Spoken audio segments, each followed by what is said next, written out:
Mesdames et messieurs, bonsoir et merci d'être au rendez-vous de cette session d'information sur Canal 3 Bénin. Voici les titres du journal. 2 salles de classe érigées à Pouya dans la commune de Natitengou pour permettre aux écoliers de disposer d'un cadre adéquat pour étudier. C'est une initiative de l'honorable Maurice Katocha, député de la 7e législature de l'Assemblée nationale. Il s'inscrit ainsi sur la liste des bienfaiteurs de la communauté en accompagnant également le palais du chef Windeouruma à Kampouya. Des réalisations qui attestent de sa volonté de contribuer au développement local. Les détails dans ce journal. Nous parlerons également de l'Agence béninoise de gestion intégrée des espaces frontaliers qui revient bientôt avec ses traditionnelles consultations médicales foraines. Cette année, l'opération se fera dans le département du Koufo au profit des populations des zones frontalières. En prélude à l'événement donc, les agents de santé officiant dans la région et les relais communautaires sont en formation depuis ce vendredi dans la commune d'Aplaroué. Les détails dans un instant. Nous aurons également droit à une note de religion dans ce journal avec l'Église du christianisme céleste qui a désormais un nouveau comité directeur et un nouveau comité exécutif qui sont appelés à travailler pour le bon fonctionnement de cette institution religieuse. Les membres de ces 2 organes ont été installés ce vendredi au siège mondial de l'Église à Porto Novo en présence du révérend pasteur Bennett Adeogun, chef mondial de l'Église christianisme céleste. Voilà pour les titres, mesdames et messieurs, à nouveau, bonsoir. L'honorable Maurice Katocha de la 7e législature de l'Assemblée nationale s'inscrit sur la liste des bienfaiteurs de l'école béninoise. Il a érigé un module de 2 salles de classe à Pouya dans la commune de Natitengou pour permettre aux écoliers de disposer d'un cadre adéquat pour étudier. Autre réalisation au profit de la communauté, celle du palais du chef Windeouruma à Kampouya. Ces différentes réalisations de l'honorable Maurice Katocha attestent de sa volonté de contribuer au développement local. Les détails dans ce journal. Un module de 2 salles de classe construit en matériaux définitifs au complexe scolaire de Pouya dans la commune de Natitengou. Une infrastructure réalisée par l'honorable Maurice Katocha pour offrir de meilleures conditions de travail aux apprenants ainsi qu'à leurs enseignants. Un rêve devenu réalité grâce à l'honorable Jacques Nyempabou, son mentor politique. C'est pourquoi je m'en voudrais de ne pas remercier mon oncle, l'honorable Jacques Nyempabou, qui m'a propulsé dans la politique, au cours de laquelle son Excellence, le président Patrice Guillaume Talon, m'a créé les conditions favorables. Grand merci donc à ce dernier et longue vie à lui. N'eût été bienveillant, je ne serais pas devenu ce que je suis aujourd'hui, au point de construire pour mon village le présent module de classe. J'invite toute la population de Pouya et celle de la commune de Natitengou à soutenir massivement les actions du président Talon et son gouvernement. D'un coût global de 9 millions de francs CFA, ce joyau vient améliorer considérablement la capacité d'accueil des écoliers de la localité. À Kampouya, toujours dans la commune de Natitengou, l'élu de la 7e législature, très attaché à sa tradition, a fait construire un palais au chef de terre, Sa Majesté Windeouruma. D'un coût global de 3 millions de francs CFA, ce joyau que voici est construit en matériaux définitifs. Il servira à recueillir les habitants et les étrangers lors des cérémonies culturelles, même si le temps menace. À travers ces multiples actions, l'honorable Maurice Katocha montre sa bonne volonté à contribuer au développement local. À Kampouya, tout comme à Pouya, les bénéficiaires lui témoignent leur gratitude. Je tiens à vous dire merci et merci. Et lorsqu'on dit merci, on attend toujours. Ne vous arrêtez pas à de si bons chemins. De mémoire, nous n'avons jamais vu ça dans le village de Pouya. C'est pourquoi nous sommes reconnaissables envers notre papa, l'honorable Katocha Maurice Chabi. Nous lui disons merci. la population et le roi ici présent ne peut que remercier infiniment notre honorable. L'honorable Maurice Katocha ne compte pas s'arrêter en si bon chemin. D'autres actions de taille sont prévues pour impacter les populations à la base. Nous allons à présent parler de la cérémonie de remise de parchemin de fin de formation à la deuxième vague des étudiants de la 15e promotion du centre de formation paramédicale du campus d'Abomey-Calavi. C'est la maison du peuple de Calavi qui a servi de cadre pour cette cérémonie qui s'est déroulée ce dimanche en présence des responsables du centre, des parents et bien évidemment des amis. Ingrid Dedé pour plus de précisions.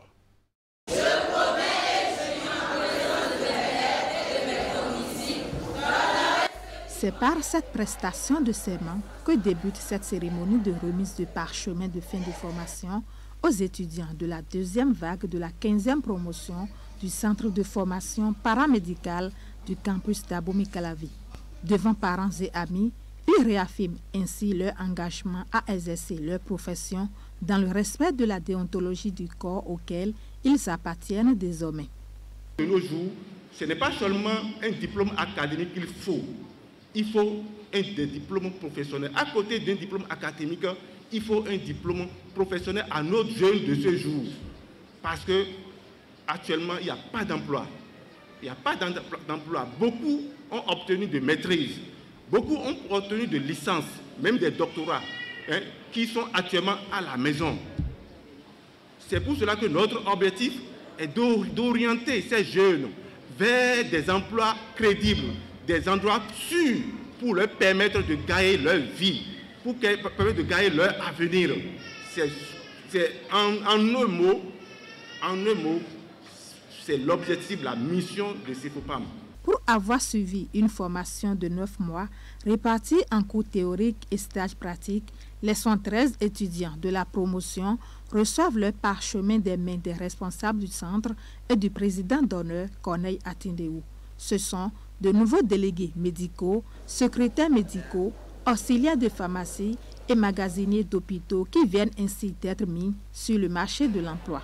Nous sommes fiers de faire partie des étudiants de ce grand centre expérimenté qu'est CEFOPAM. La qualité des enseignants, en majorité des docteurs, leur disponibilité, leurs accessibilités ont fait de nous des professionnels outillés et prêts pour réussir notre carrière professionnelle. Plus qu'un centre de formation, CEFOPAM est la référence en matière de formation paramédicale. De nos jours, ce n'est pas seulement un diplôme académique qu'il faut pour le pays, mais aussi un diplôme professionnel. Je vois que vous avez compris, ainsi que les parents. Je vous souhaite une bonne carrière. Les étudiants qui se sont fait remarquer par leur travail courant la formation sont primés à l'occasion. La cérémonie s'achève sur une note de convivialité. Alors à présent, dans le département du Mono, où Matayara vole au secours des écoliers et élèves en situation de vulnérabilité. Cette organisation non gouvernementale, connue pour son engagement humanitaire, vient de faire don de fournitures scolaires aux enfants de la commune de Lokossa, dont les géniteurs ne sont plus en vie. Un geste qui entre dans le cadre de l'exécution du projet dénommé Wehome. Les détails dans ce reportage. Chargé de fournitures scolaires, les responsables de l'organisation non gouvernementale Matayara renouvellent ici un projet cher à eux et dénommé Wehome. Les bénéficiaires ici, ce sont des écoliers et élèves des établissements implantés à Lokossa. Victor Hugo disait que celui qui ouvre les portes de l'école à un enfant lui ferme les portes de la prison. Par ce projet, nous espérons donc contribuer à construire des enfants plus épanouis, une future jeunesse et relève de qualité au service de notre pays, une société plus sûre et saine où les circonstances et l'imprévisibilité de la vie ne sont plus une raison de déchéance et de perte de repères de nos enfants. C'est la 4e édition de ce projet holistique par lequel Hermione Adjovi et ses compagnons vont chaque année au chevet de l'enfance malheureuse. Et le lot de kits scolaires remis est composé de ceux dont tout apprenant a besoin pour faire face aux activités académiques. Nous ne tenons pas ma voix à remercier le donateur et prier le Seigneur Dieu Tout-Puissant à le bénir et le lui rendre au centuple. Dans cet engagement, Matayara bénéficie du soutien d'une association spécialisée dans la promotion de la culture et l'ONG sœur ODS Mbutu d'Imelda Wadani. L'ONG ODS Mbutu a accepté et accompagné ce projet de Wehome parce que ce projet épouse notre vision, en fait la vision de l'ONG ODS Mbutu. Donc au cours de cette année scolaire, je vous invite, chers amis, à bien étudier pour que l'année prochaine, nous puissions nous revoir ici. Et c'est déjà une joie pour nous de compter sur vous pour les années à venir, pour que, au-delà de ce que vous faites pour la scolarisation des enfants, nous puissions ensemble aussi les occuper pendant les vacances, pour qu'ils puissent passer aussi des vacances saines et développer les talents artistiques et qu'ils ont en eux. Contribuer à assurer une éducation de qualité aux enfants en situation de vulnérabilité. C'est le but du projet Wehome, conçu et mis en œuvre depuis 2019. Outre l'assistance, ce projet prévoit le parrainage de cette couche sur un cycle de 5 ans. Donc, lorsque nous prenons des enfants dès le début, nous les gardons sur 5 années. Et donc, pour un début, j'ai pensé commencer par l'Okosa parce que c'est la ville qui m'a vue, qui m'a construite en quelque sorte. Et donc, c'est une sorte de retour à la société qui m'a vu grandir. Voilà, c'est ce pourquoi nous avons choisi l'Okosa. L'Okosa, point de départ donc d'une croisade pour la promotion de l'excellence au sein de la famille des enfants en situation difficile au Bénin. Les responsables de l'ONG Matayara vont étendre leurs actions vers d'autres localités du pays dans les années à venir afin d'assurer l'épanouissement à l'enfance malheureuse au Bénin. Et pendant ce temps, une cinquantaine d'apprenants du primaire et du secondaire bénéficient également de kits scolaires pour la rentrée des classes dans la commune de Tofo. C'est un don du Rotary International Club de Cotonou-Palmier. Les lots de fournitures sont un accompagnement visant à relever le rendement scolaire de ces enfants démunis et orphelins pris en charge par l'ONG Savoir Universel. Les détails avec William Cliquant.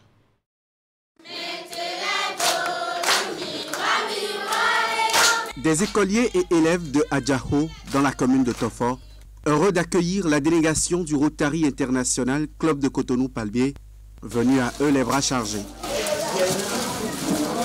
Ces apprenants en situation difficile, à charge de l'ONG Savoir Universel, reçoivent ainsi tout le nécessaire pour une année scolaire 2022-2023 réussie. Nous venons aujourd'hui pour vous apporter, vous, nos enfants, du matériel scolaire qui va vous permettre d'aller à l'école et de réussir l'année scolaire pour devenir demain de grandes personnes.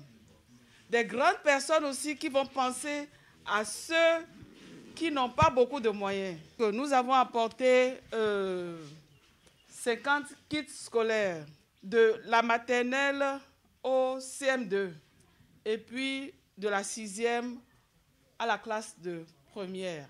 Nous avons aussi pensé venir avec une maudite somme de 150 000 pour participer aux frais scolaires des enfants dont les parents ne peuvent pas payer les frais scolaires.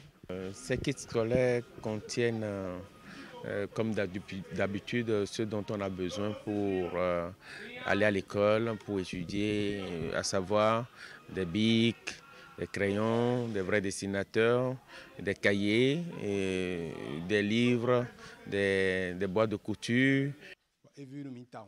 Les autorités locales et les responsables de l'organisation non gouvernementale, reconnaissant, promettent l'encadrement nécessaire pour un rendement scolaire à la hauteur de ce geste du club service. Nous n'avons pas deux mots que de vous dire merci. Infiniment merci pour votre geste de solidarité, d'amour. Dieu nous dit dans Jacques 1, verset 27, que la religion pure, c'est celle qui va vers les orphelins. Et c'est cela que vous venez de démontrer, que Dieu vous accompagne dans toutes vos actions. Ce don de kit scolaire à Adjaho est la deuxième action d'une série de 3 entamée à Abomey-Calavi au profit des couches vulnérables, notamment les enfants, en ce début d'année scolaire. Parlons à présent de l'agence béninoise de gestion intégrée des espaces frontaliers qui revient bientôt avec ses traditionnelles consultations médicales foraines. Cette année, l'opération se fera dans le département du Koufo au profit des populations des zones frontalières et en prélude donc à l'événement, les agents de santé officiant dans la région et les relais communautaires sont en formation depuis ce vendredi dans la commune d'Aplaroui. Retour sur les temps forts de la cérémonie d'ouverture des travaux avec Narcisse Alossé. Passé le vent de psychose lié à la Covid-19, l'agence béninoise de gestion intégrée des espaces frontaliers renoue avec ses traditionnelles consultations médicales foraines. Ici, les relais communautaires officiants dans le département du Koufo sont à l'école de connaissance des outils d'intervention sur le terrain. Vous êtes au plus proche des populations, vous comprenez des réalités que nous ne comprenons pas forcément. Et vous êtes à même d'aller identifier un certain nombre de situations au sein des communautés. Et c'est ce que nous voulons de vous. Nous voulons, à travers cette formation, vous apporter un certain nombre d'éléments pour vous permettre, une fois dans la communauté, d'aller chercher un certain nombre de maladies que nous allons prendre en charge dans la phase des consultations à venir. Des consultations qui habituellement sont destinées aux populations des zones frontalières du Bénin. Ici, dans le département du Koufo, le responsable en charge du système sanitaire revient sur les pathologies à détecter au cours de ces consultations. Les problèmes de cancer du col de l'utérus, les problèmes de cancer du sein et les autres pathologies de spécialité, parce que nous avons des spécialistes avec nous, des problèmes d'hypertension, des problèmes de diabète, de drépanocytose, ainsi de suite. Quand on parle de formation, c'est un rendez-vous de donner et de recevoir. C'est un rendez-vous d'échange. Et le DDS vous a dit tantôt de poser beaucoup de questions. Ça permet de savoir, d'avoir un plus sur ce qu'on connaît. Parce que si vous ne posez pas de questions et que vous écoutez juste les communications qui vous seront dites, l'objectif ne sera pas atteint. En somme, rapprocher les populations des zones frontalières des soins de santé de spécialité pour le traitement des pathologies. Il sera question au cours de cette session de formation de briefer ces relais communautaires sur les éléments nécessaires pour la recherche de ces maladies. 24 heures après, ce sera le tour des agents de santé intervenant dans la région. Le tout sera suivi des consultations proprement dites. La BGF tient ainsi le pari de l'offre des services sociaux de base aux Béninois vivant dans les espaces dont elle a la charge. Restons dans le registre santé avec deux associations sœurs, celle des anciens étudiants du Bénin en Algérie et celle du Maroc qui se donnent la main pour collecter du sang afin de sauver des vies. C'est une initiative qui a reçu le soutien de la Fondation Claudine Talon et de l'Agence nationale pour la transfusion sanguine. Des poches de sang ont été collectées ce samedi à la paroisse Saint-Jean-Eudes d'Atropokodji. Reportage. Le geste est utile et surtout humanitaire. Donner son sang, c'est sauver des vies et deux associations d'anciens étudiants béninois ont tout fait d'initier cette séance de collecte de sang.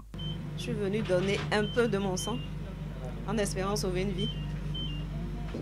Je ne peux qu'inviter tout le monde à faire pareil parce que je pense qu'on manque beaucoup de sang à l'hôpital et c'est à la source de beaucoup de décès.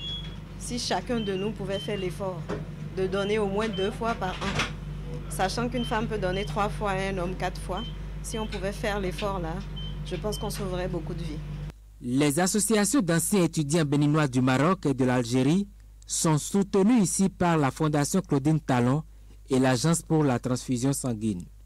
Durant 6 heures d'horloge, cette unité mobile à la pointe de la technologie a vu plusieurs donneurs volontaires offrir de leur sang. Bon, je pense bien leur dire que donner du sang, c'est sauver une vie. Donc qu'ils viennent sauver des vies. Le Tout-Puissant nous a donné ça en abondance. Il faut qu'on le donne aussi vraiment au profit des autres pour que cela soit vraiment chose faite et bonne chose à notre niveau. Une poche de sang donnée sauve des vies. Donc il est important de donner de son sang quand on en a l'occasion. J'appelle massivement toute la population quand ils entendent parler des dons de sang dans les différentes églises, quel que soit le lieu, de donner de leur sang afin de donner la possibilité aux gens d'avoir la vie sauve. Cette opération vient donc répondre aux besoins sans cesse croissants du sang dans les formations sanitaires.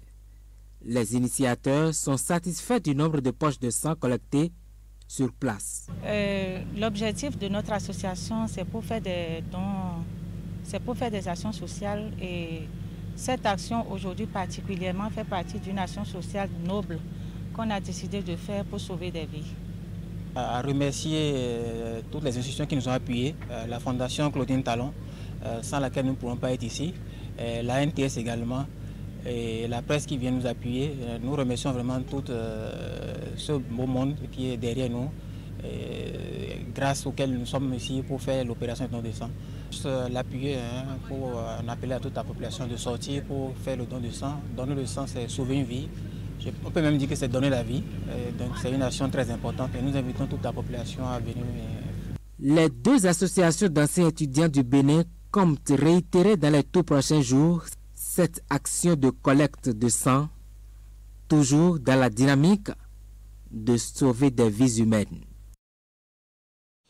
Santé toujours, cette fois-ci dans la commune de Kétou, plusieurs cas extrêmes de maladies, goitre, hernie, tumeurs abdominales, ont été identifiés et traités gratuitement par des médecins belges en mission humanitaire dans cette commune. À la fin de cette mission, les membres de l'équipe ont été reçus par le maire Lucie Cessinou, qui a tenu à leur exprimer sa profonde gratitude et par ricochet celle des populations. Nous allons suivre. Il a fallu 2 semaines d'intervention chirurgicale pour l'équipe belge de médecins humanitaires pour opérer avec succès dans la commune de Kétou 85 cas de malades de goitre, d'hernie et de tumeurs abdominales. Cette mission est l'un des aboutissements de la coopération bénino-belge et l'objectif de ces médecins qui ont séjourné à Kétou est d'apporter des soins de qualité pour des personnes malades et dépourvu de moyens pour se faire soigner. Félicitations à tous. Ensemble, waouh, c'est très bon qu'on a fait. 2 semaines sont passées, 2 semaines extrêmement intensives. Ce n'était pas facile parfois. Les malades, extrêmement malades. Mais après 2 semaines, nous sommes réussis de construire une coopération solide pour le futur. Cette intervention de médecins belges pour sauver 85 malades a été appréciée de l'autorité communale Lucie Cessinou, elle qui, à l'instar du chef de l'État, place le bien-être de ses administrés au cœur de ses actions. De l'identification au traitement de ces cas extrêmes, Lucie Cessinou n'a ménagé aucun effort pour accompagner toute l'équipe de cette mission a accompli cette œuvre humanitaire. Je crois que le bilan a été concluant. Les objectifs sont largement au-delà de nos attentes. Vraiment, nous sommes comblés par cette intervention des Belges dans notre commune qui a réglé une grande partie de nos soucis. Car lorsque vous avez des citoyens qui sont malades et qui n'ont pas les moyens de se faire soigner, c'est vraiment des soucis pour les autorités. Mon remerciement va vers les autorités sanitaires de notre pays, le président de la République, le ministre de la Santé et tous les ministres d'ailleurs, et en plus les cadres de la commune de Kétou, à partir du président Idji Kolawole, le président de l'UADK, M. Ramanou, et les autres cadres qui se sont donné la main pour accompagner la mission. Grâce à cette mission belge, des malades ont été délivrés d'un lourd fardeau qu'ils ont traîné pendant des années. Je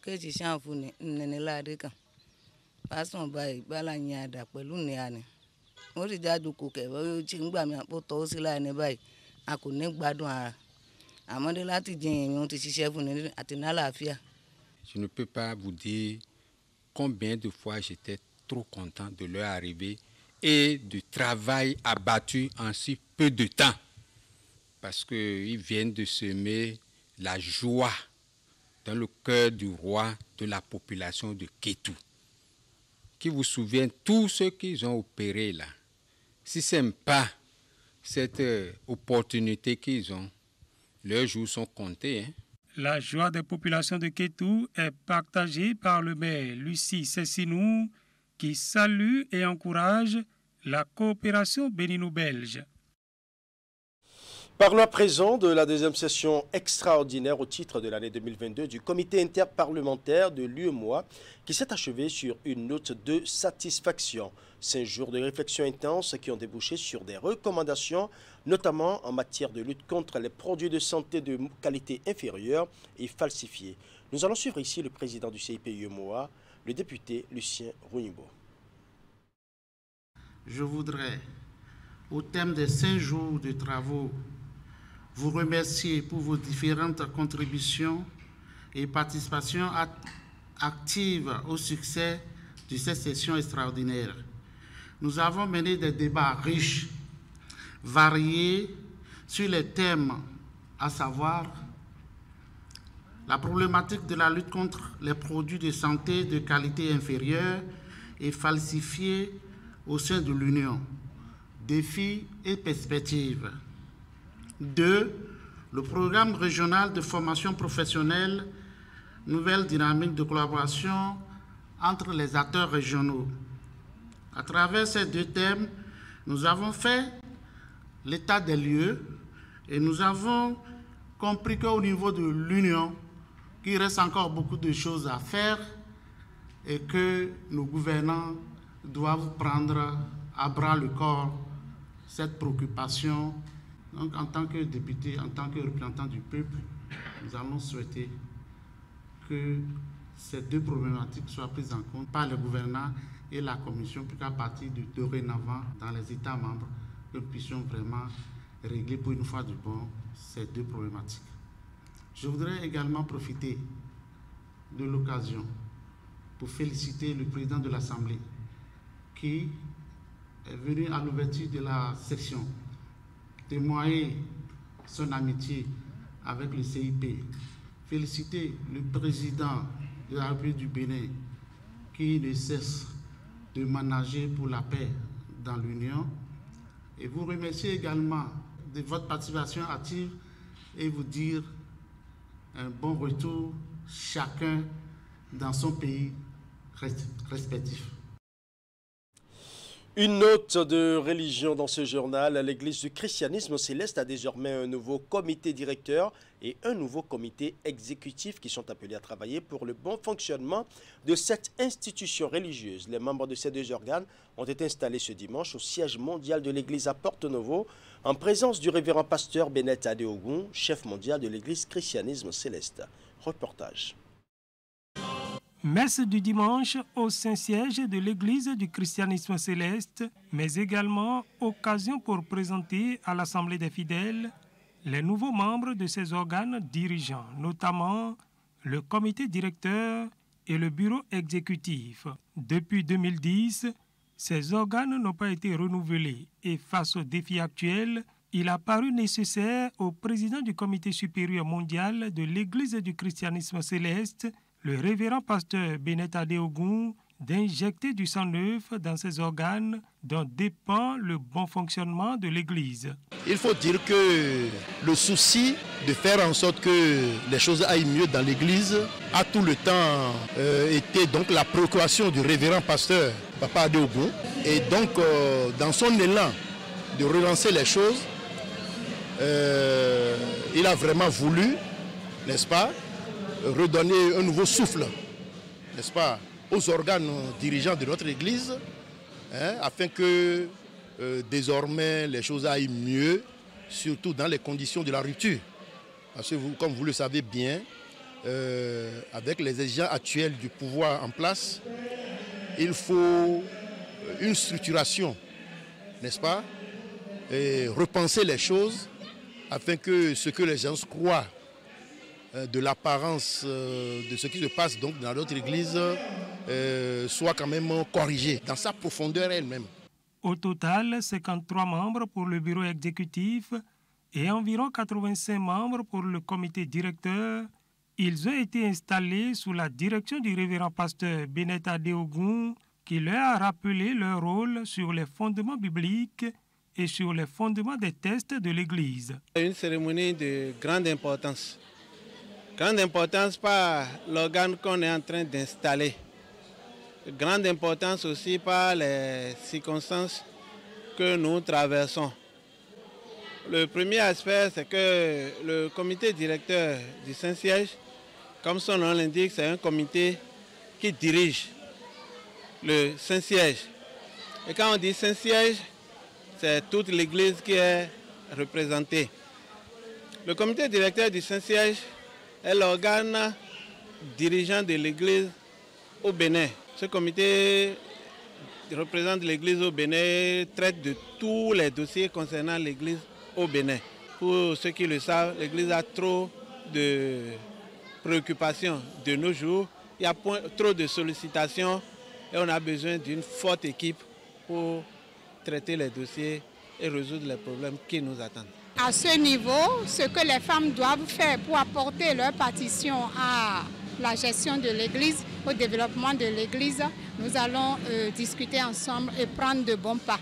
Après installation, le nouveau comité directeur va tenir sa première session le 1er octobre prochain. Occasion pour décliner les différentes orientations du renouveau de l'Église du christianisme céleste. Et toujours parlant de religion, le cadre de concertation des confessions religieuses du Bénin a un nouveau bureau. Il est présidé par l'imam Mohamed Asifatou. L'élection a eu lieu au cours d'une assemblée générale tenue ce week-end à Porto Novo. Nous allons suivre. Voici le tout nouveau bureau dirigeant du cadre de concertation des confessions religieuses du Bénin. Il a été élu et installé au cours de cette assemblée générale consacrée entre autres au toilettage des tests et règlements de l'association. Le CCCR est un regroupement de différentes confessions religieuses dont l'objectif n'est nullement de fusionner nos systèmes de pensée ni de pratiques religieuses. Nous ne sommes pas un mouvement œcuménique. Nous sommes une association de la société civile œuvrant pour la paix et la dynamique de notre démocratie et la sauvegarde des intérêts du peuple béninois. Nous sommes prêts à soutenir les acteurs politiques qui travaillent pour le développement de notre pays, pour la lutte contre la pauvreté et le sous-développement. Nous sommes prêts à soutenir tous les projets de réforme qui tendent à alléger la souffrance du peuple béninois. Ce bureau représentatif des différentes entités religieuses du Bénin est constitué de 17 membres et la présidence est assurée par l'imam Mohamed Asifatou Ali. Il y a eu 2 candidats, un candidat musulman et un candidat endogène. Le candidat musulman, donc Asifatou Mohamed, a été élu président du cadre de concertation des confessions religieuses et Da Adoko a perdu. Donc, ils ont voté. Il y a eu 4 votants pour Bediga et 9 votants pour Imam Asifatou. Je remercie le comité d'organisation qui, quand même, avant de passer à cette élection, est passé au toilettage du règlement et du statut. Et je crois que c'est dans ce règlement et dans ce statut qu'il est stipulé qu'il y aura une élection du président d'une façon tournante. Et cette élection, je crois que ce sont les musulmans qui l'ont remportée. Donc nous ne pouvons que remercier Dieu parce que nous sommes tous fils de Dieu et nous sommes là pour une concertation. Et quand on est là pour une concertation, il faut quand même qu'on se comprenne pour prouver aux autres qu'au Bénin, les religions sont ensemble et parlent la même langue. Un mandat de 3 ans a été retenu pour permettre au bureau de travailler conformément aux tests et atteindre les objectifs du creuset. Voilà, ce sera tout pour ce journal. Merci pour votre aimable attention. Bonne soirée à chacun et à tous.